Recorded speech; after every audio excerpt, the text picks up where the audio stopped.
El siguiente programa es familiar. Puede contener escenas de violencia moderada. No contiene escenas de sexo. Para mayor comprensión de los menores de edad, debe ser visto en compañía de un adulto responsable.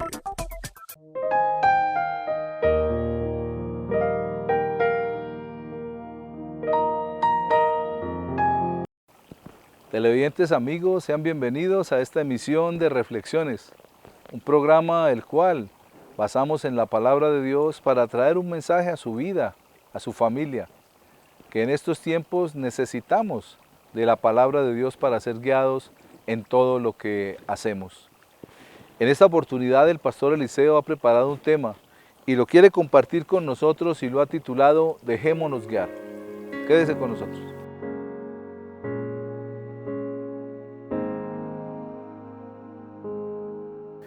Una de las dificultades en el proceso de desarrollo de la persona es cuando ya ha alcanzado un nivel de preparación académica o de independencia laboral que le dé una seguridad, una relativa seguridad, es que se siente autosuficiente, que llega a él la arrogancia y se enorgullece muchas veces.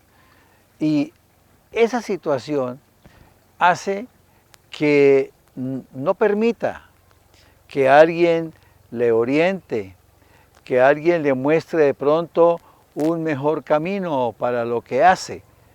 Y entra en una situación en la cual no recibe consejo.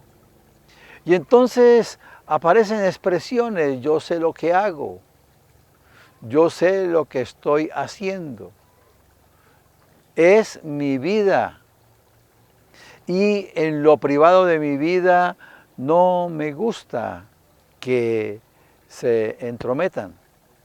Y ahí empieza la situación. Sin embargo, la guianza, y sobre todo en el campo espiritual, es muy, muy importante.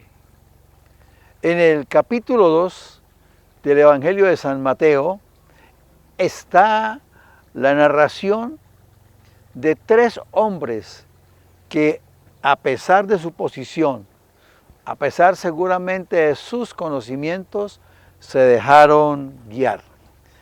El texto dice en el capítulo 2, del versículo 1 por ahora hasta el 9. Cuando Jesús nació en Belén de Judea, en días del rey Herodes, vinieron del oriente a Jerusalén unos magos, diciendo: ¿dónde está el rey de los judíos que ha nacido? Porque su estrella hemos visto en el oriente y vinimos a adorarle. Oyendo esto, el rey Herodes se turbó y toda Jerusalén con él. Y convocados todos los principales sacerdotes y los escribas del pueblo, le preguntó dónde había de nacer el Cristo. Ellos le dijeron: en Belén de Judea, porque así está escrito por el profeta. Y tú, Belén de la tierra de Judá, no eres la más pequeña entre los príncipes de Judá, porque de ti saldrá un guiador que apacentará a mi pueblo Israel. Entonces Herodes, llamando en secreto a los magos, indagó de ellos diligentemente el tiempo de la aparición de la estrella, y enviándoles a Belén, les dijo: id allá y averiguad con diligencia acerca del niño, y cuando le halléis, hacédmelo saber, para que yo también vaya y le adore. Ellos, habiendo oído al rey, se fueron, y aquí la estrella que habían visto en el oriente iba delante de ellos hasta que, llegando, se detuvo sobre donde estaba el niño. 3 hombres, magos. El término también se usa para sabios en griego. El término para mago también se usa para sabios. 3 hombres de formación intelectual, 3 hombres con capacidad de decidir por ellos mismos, pero se dejaron guiar. Muy importante. empiezan dejándose guiar por una estrella. Dice la palabra, diciendo, ¿dónde está el rey de los judíos que ha nacido? Porque su estrella hemos visto en el oriente. Esa estrella la envió Dios para guiarles. Y ellos no dijeron que vamos a seguir una estrella. Si nosotros conocemos de ciencia, si nosotros conocemos de manejar elementos para orientarnos y llegar y caminar hacia donde está el niño, hacia donde está el rey de los judíos. Pero no fue así. Decidieron seguir la señal y con un propósito, porque dice el versículo, y venimos a adorarle. Entonces, tenemos dos cosas importantes. Se dejaron guiar y supieron para qué estaban siendo guiados. Esa señal de la estrella les abrió el corazón y ellos decidieron venir a adorarle. Y el versículo 11 dice, y al entrar en la casa, vieron al niño con su madre María, y postrándose, lo adoraron. Se dejaron guiar, entendieron el propósito y lo estaban haciendo.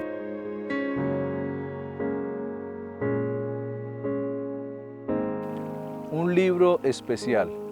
Cuenta la historia que en una fiesta que se hacía semanalmente, una feria, donde se vendían libros, flores y muchas cosas, la florista, cuando no había mucha gente, le gustaba sentarse detrás de su puesto y leer la Biblia, la palabra de Dios.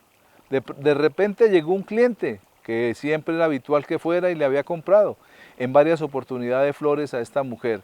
Y le dijo, ¿qué libro lee usted? La muchacha le contestó, un libro muy especial, la Biblia, la palabra de Dios. El hombre se quedó mirándole y le dijo, ¿y cómo sabe usted que es la palabra de Dios? ¿Acaso Dios le ha revelado que es la palabra de Él? La muchacha en el momento no supo qué decir, pero le dijo, Dios mismo se muestra en la Biblia como el hacedor de ella. Pero yo no sé y ni conozco ese libro, dijo aquel hombre. Pero ¿cómo sabe usted realmente que no lo escribieron solamente hombres y que lo usan para manipular? La muchacha, sin poder responderle, miró hacia arriba y dijo, ¿ve usted el sol? Dijo el hombre, claro. ¿Y por qué sabe usted qué es el sol? Dijo, porque nos calienta y nos abriga. Le dijo, muy bien. Lo mismo sucede con la palabra, la Biblia, la palabra de Dios. Ella prende un fuego dentro de mí que me calienta y me abriga. Y esto hace sentir que este libro es la palabra de Dios. A veces muchas personas han dicho que la Biblia es un libro escrito por hombres para manipular, para cambiar el pensamiento de la gente, o pueden decir que está pasado de moda porque tiene muchos años. Pero en realidad la Biblia, este libro, este hermoso libro, como dice acá, este libro especial, es la palabra de Dios. Dios lo dio como ese manual de vida para nosotros los seres humanos. Por eso la importancia de leerlo y conocerlo, porque a través de su lectura, a través de su palabra, somos enseñados, edificados y transformados. La Biblia nos dice en la segunda epístola del apóstol San Pablo a Timoteo, en el capítulo 3, en los versículos 16 y 17. Toda la escritura es inspirada por Dios y útil para enseñar, para redarguir, para corregir, para instruir en justicia, a fin de que el hombre de Dios sea perfecto, enteramente preparado para toda buena obra. Si alguien le pregunta a usted por el libro, por la Biblia, la palabra de Dios, puede usted decir con toda seguridad que es la Biblia, la palabra que Dios nos dejó para enseñarnos e instruirnos. Reflexionemos.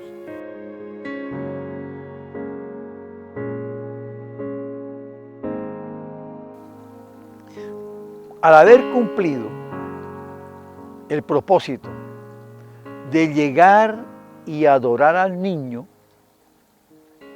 siguiendo la guianza del Señor por medio de la estrella e interpretando todo el proceso, continuaron. Dice el versículo 11, y abriendo sus tesoros, le ofrecieron presentes, oro, incienso y mirra.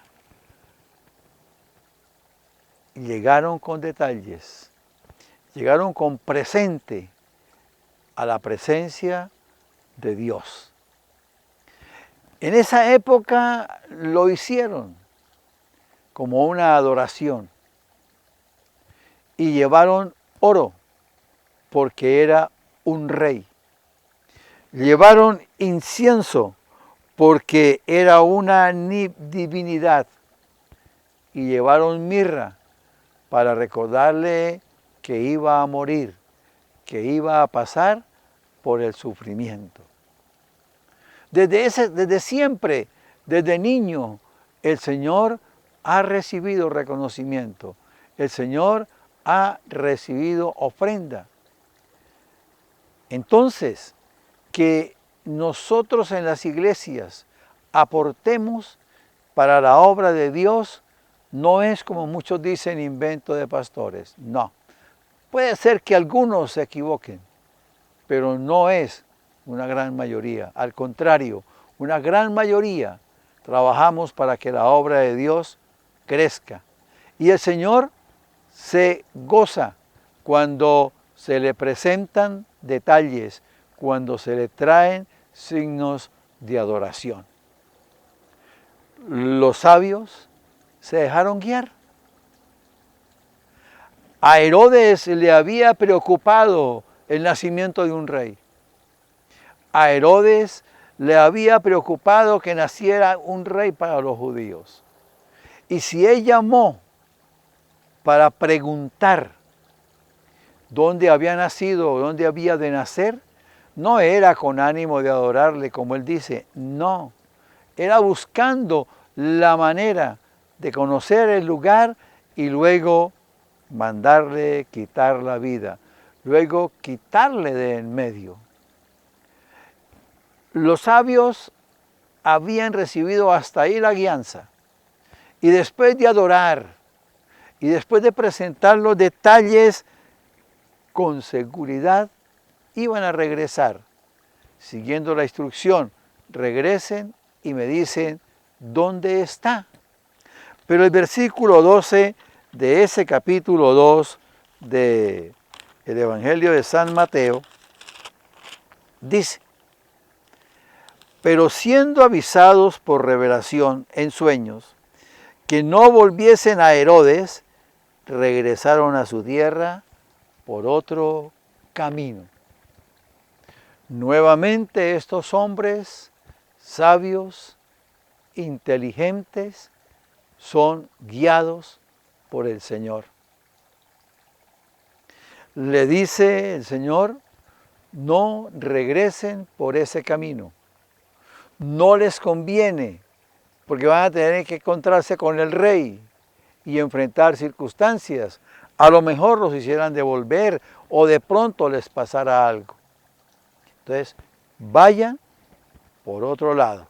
Y con seguridad les mostraría el camino. Tal vez, y me he preguntado, nosotros hubiésemos hecho algo distinto. No dejándonos guiar, hubiéramos dicho, no, ya conocemos el camino por donde vinimos. Ya sabemos por dónde vamos a pasar. Ya sabemos con qué nos vamos a encontrar. Eso, regresemos por ese lado. Pero no. Ellos obedecieron y se dejaron guiar. Muchas veces Dios nos dice, no hagan eso, no procedan así. Y tal vez la disculpa es, nadie se va a enterar. Otras veces lo he hecho y no ha pasado nada. Pero al final no es el mejor. Vienen circunstancias bien complicadas y bien difíciles. Aceptemos la guianza, aceptemos la orientación, aceptemos la dirección. Sobre todo, busquemos y aceptemos la dirección de Dios.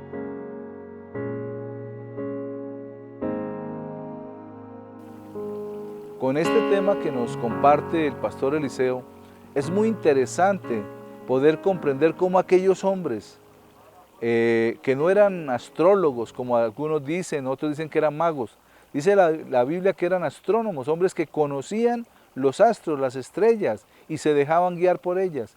Y cuando ellos vieron aquella estrella, llegaron a Jerusalén, buscando a Jesucristo, al Rey de Israel, y llegaron ¿a dónde? Al palacio. Pero resulta que dice que el rey se turbó, y todo Israel con él, porque ellos no esperaban un rey para Israel, porque en ese tiempo aquel rey Herodes había consignado dinero para que lo nombraran como rey. Las posiciones las compraban. Y cuando aquellos hombres sabios de Oriente dicen que venimos a ver al rey de Israel, se turba el corazón de aquel hombre y quería incluso matarlo. Pero ellos se dejaron guiar, no solamente por la estrella primero, sino luego por la voz de Dios que les dijo que se fueran por otro camino. Es necesario dejarnos guiar, dejarnos orientar por la palabra, pero también por hombres de Dios que nos guían a hacer mejor las cosas.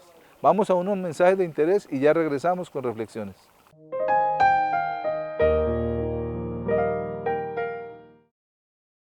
Continuando con nuestro programa, el tema que he preparado para compartirles lo he titulado La multitud. Quédese con nosotros.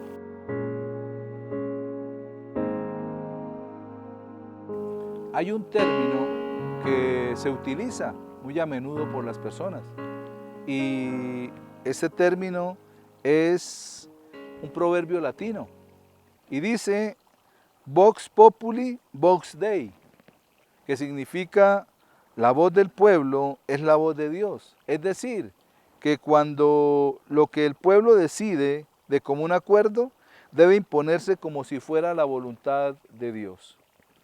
Y pueda que tenga razón en algunas cosas, pero no en todas. Sobre todo porque muchas veces las multitudes están contrariadas.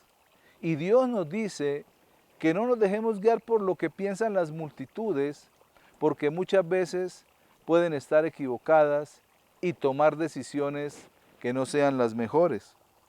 La historia presenta muchos ejemplos que muestran la inexactitud de este proverbio popular, de este proverbio latino. Y hay una inexactitud, ¿por qué? Porque mucha gente se ha dejado guiar por multitudes y la verdad al final terminan de una manera como no lo habían pensado, difícil, en situaciones económicas fuertes. Y es lo que está sucediendo en este tiempo en nuestra nación. La gente ha querido y ha decidido cosas que tal vez no es del común acuerdo de todos, pero porque haya sido la mayoría, no quiere decir que todos estemos de acuerdo con eso, con esa decisión que se tomó. En ocasiones diferentes sabemos cuán influenciables son las muchedumbres. Lo vimos cuando hubo aquella situación de la reforma tributaria en nuestro país, donde mucha gente salió a las calles a prácticamente a hacer desorden y a dañar todo. Y eran multitudes manipuladas. La palabra nos dice en el libro de Éxodo, en el capítulo 23, en el versículo 2, no seguirás a los muchos para hacer mal, ni responderás el litigio inclinándote a los más para hacer agravios. La palabra nos está diciendo que muchas veces donde la multitud está diciendo algo no es la verdad o no es la razón absoluta. Por eso la necesidad, no de dejarnos guiar por una multitud, sino dejarnos guiar por Dios para hacer las cosas. Cuando nosotros pedimos la dirección de Dios para tomar decisiones, no dejaremos que ser manipulados. En el pasado, algunos dirigentes hábiles supieron manejar las masas con el propósito de lograr sus propios objetivos, sus propias situaciones. Y si miramos en este tiempo, no hay diferencia. Manipulan, dicen una cosa cuando están en campaña, pero luego cuando llegan a los cargos se retractan de lo que dijeron y sacan pretextos para no cumplir aquellas promesas que hicieron, lo cual puede traer trágicas consecuencias no solamente para el pueblo que quieren gobernar, sino para ellos mismos. Varias veces las escrituras nos hablan de la actitud negativa de las multitudes y voy a dar unos ejemplos para que los tengamos en cuenta. Por ejemplo, cuando hubo un motín en Efeso, la Biblia dice que unos gritaban una cosa, otros decían otra. La multitud estaba allí desaforada, pero no tenían la razón porque no entendían qué era lo que estaba aconteciendo. En el libro de los Hechos, en el capítulo 19, en el versículo 32 dice la palabra: unos pues gritaban una cosa y otros otra, porque la concurrencia estaba confusa y los más no sabían por qué se habían reunido. Había un desafuero total en aquellas personas. Estaban desaforados diciendo una cosa, otros decían otra. Pero si miramos lo que dice aquí, la concurrencia, o sea, la multitud estaba confusa. Y los más, o sea, la gran cantidad de gente, no sabían ni siquiera por qué se habían reunido, pero estaban declarando arengas y estaban peleando unos con otros. Y eso sucede en la mayoría de las situaciones. Entonces vemos cómo la misma palabra de Dios derriba ese proverbio latino donde dice que la voz del pueblo es la voz de Dios. Como les decía cuando iniciamos el tema, no siempre pasa. Y en la mayoría de los casos no es real ese proverbio latino. Tenemos que tener mucho cuidado, analizar las cosas para tomar decisiones con nuestra cabeza fría y no influenciados por las multitudes.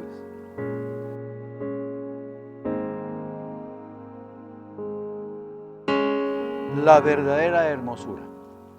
En una pequeña aldea del continente africano, entre una de las tantas costumbres que tienen, está la de el preparativo de una joven que es pedida en matrimonio.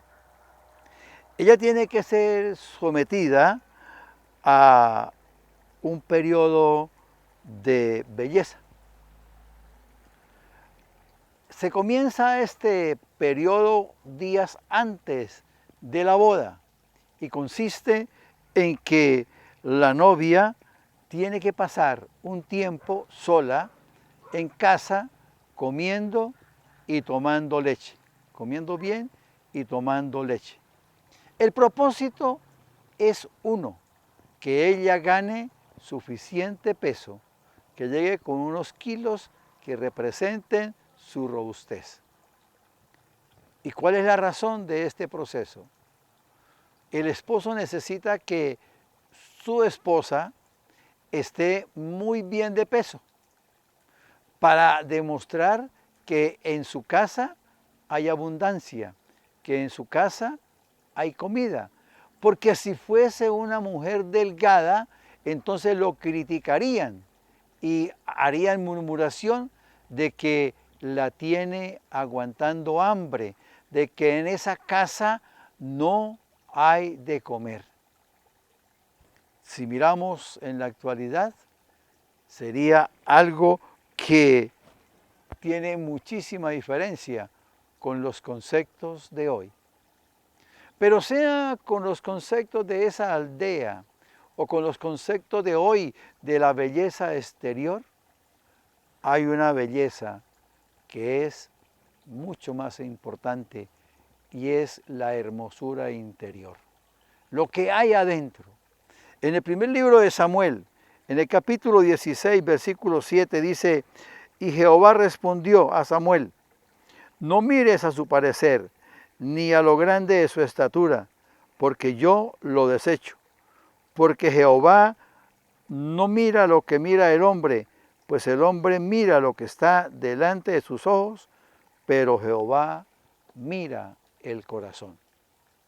Siendo nosotros espíritu y alma el cuerpo, cuidemos la hermosura interior para agradar a Dios y a quienes nos rodean. Reflexionemos.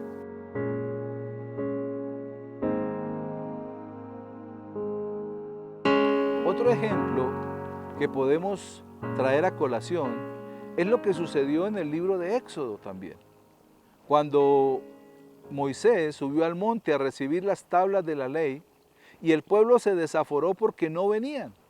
Entonces unos decían: eso fue que se murió por allá, eso él no va a volver, nos abandonó, se desapareció, no está acá. Y la multitud presionó al hermano de Moisés, el sacerdote Aarón, para que les hiciera un becerro de oro y poderlo adorar y ponerlo delante de Dios como si fuera el Dios mismo el que lo fuera guiando. Entonces esa multitud no tenía razón de ser de lo que estaban diciendo. Cuando Moisés estaba en el monte, Dios le dijo, la multitud, el pueblo, se ha vuelto a los ídolos, porque venían de una costumbre pagana del pueblo de Egipto, de pedirle a los ídolos, de pedirle a aquellos becerros, aquellas imágenes.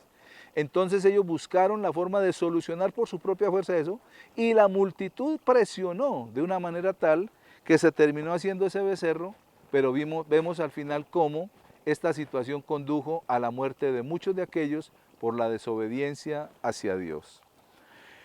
Pero la prueba más evidente de que la opinión de la multitud puede oponerse a Dios nos es dada cuando Jesús fue condenado a muerte. Frente a la muchedumbre aulladora que pedía su muerte, el gobernador Poncio Pilato tomó una decisión, accedió al deseo de esa multitud de crucificar a Jesús y lo entregó para que fuera crucificado. En el Evangelio según San Mateo, en el capítulo 27, en los versículos del 20 al 26 dice la palabra del Señor. Pero los principales sacerdotes y los ancianos persuadieron a la multitud que pidiese a Barrabás y que a Jesús fuese muerto. Y respondiendo el gobernador les dijo, ¿a cuál de los dos queréis que os suelte? Y ellos dijeron a Barrabás. Pilato les dijo, ¿qué pues haré a Jesús llamado el Cristo? Todos dijeron, sea crucificado. Y el gobernador les dio, pues, que mal hecho, pero ellos gritaban, sin más diciendo, sea crucificado. Entonces vemos cómo el gobernador les dice, eso está mal hecho, pero la multitud exigía que crucificaran a Jesús. Entonces podemos ver acá que Pilatos, viendo que nada adelantaba, sino que se hacía más alboroto, tomó agua y se lavó las manos delante del pueblo, diciendo, inocente soy yo de la sangre de este justo, allá vosotros.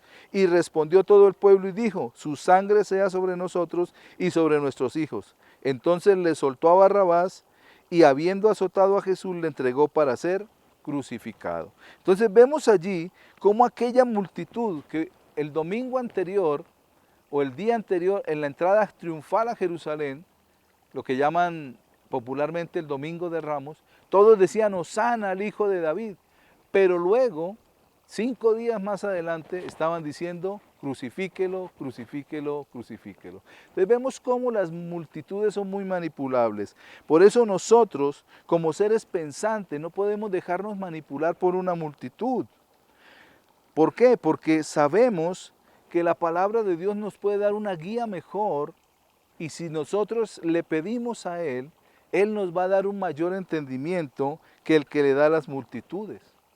Pero a pesar de que toda esta multitud pedía que lo crucificara, el Señor fue crucificado, pero Él resucitó al tercer día y subió a los cielos. Y ahora va a haber una gran multitud que lo va a aclamar, que lo va a glorificar. Porque la palabra de Dios también nos habla de esa otra multitud.